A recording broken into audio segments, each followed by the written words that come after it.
నెలల తరబడి ఎన్ని మందులు వాడినా మీ మోకాల నొప్పులు తగ్గట్లేదా? ప్రాణ పెయిన్ క్లినిక్ లో అత్యాధునిక చికిత్స.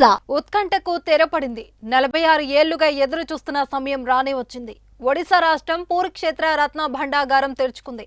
1978లో తర్వాత గదిని తెరిచారు. మళ్లీ ఆదివారం మధ్యాహ్నం 16 మంది సభ్యుల బృందం గదిలోకి అడుగుపెట్టింది. ఆర్కియాలజీ నిపుణులతో పాటు స్నేక్ క్యాచర్స్, పాములు కాటు వేసే వెంటనే ట్రీట్మెంట్ ఇవ్వడానికి డాక్టర్ల బృందం కలిసి లోపలికి వెళ్లారు. చిమ్మ చీకటి ఉండడంతో పవర్ఫుల్ లేజర్ టార్చర్ లైట్స్ వెలుగులోకి గదిని పరిశీలించారు. గదిలో భద్రపరిచిన విలువైన ఆభరణాలు, ఇతర వస్తువులను గది బయటకు తీసి వాటిని పెట్టెలలో తరలించనున్నారు.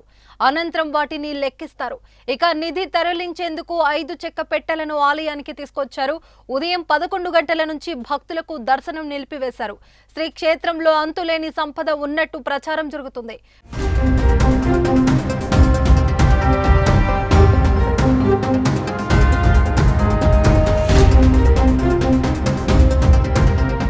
రాజులు సమర్పించిన వజ్రాభరణాలు, బంగారం, వెండి ఆభరణాలు ఉంటుందని అంచనా వేస్తున్నారు.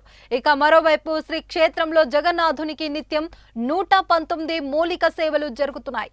వీటిని నిర్ణీత వేళల్లో సేవాయత్తులు చేపడతారు. ఎట్టి పరిస్థితుల్లోనూ సేవల అంతరాయం కలగకుండా బండాగారం ప్రక్రియను అధికారులు ప్రారంభించారు.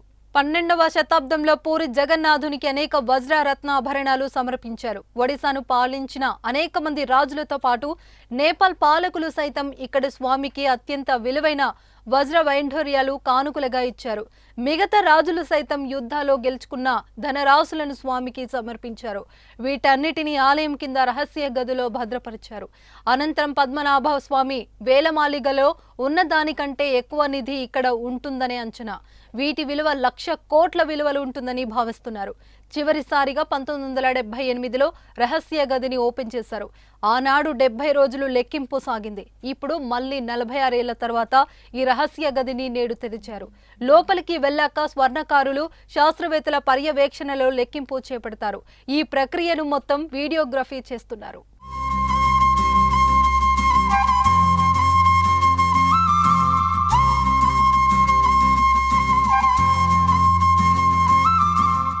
సుమన్ టీవీలో మీ పర్సనల్ అండ్ బిజినెస్ ప్రమోషన్స్ కోసం కింది నెంబర్కి కాంటాక్ట్ చేయండి.